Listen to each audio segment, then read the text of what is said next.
I think it'd be a moot point. I don't think Russia's sending anyone back over here for trial, the same way we wouldn't send anybody over there for trial. No country with any sovereignty or sense of sovereignty is sending anybody to another country for trial.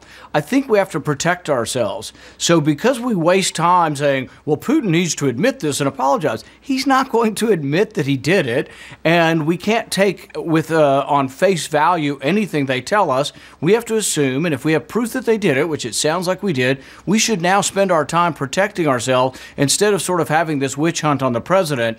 If the president was involved, by all means, put the information forward. There is no evidence so far of the president's involvement at all in this, so I think we need to be done with this so we can start actually protecting our elections from foreign countries.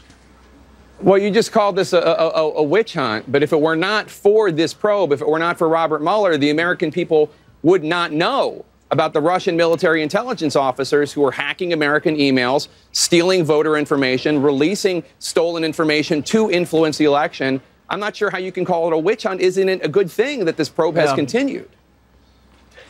I would say that this is a Department of Justice investigation and that would still have ensued in either way. I wish President Obama had been more aggressive in pursuing it during President Obama's term, but I think the Department of Justice can get to the bottom of this without sort of a special counsel.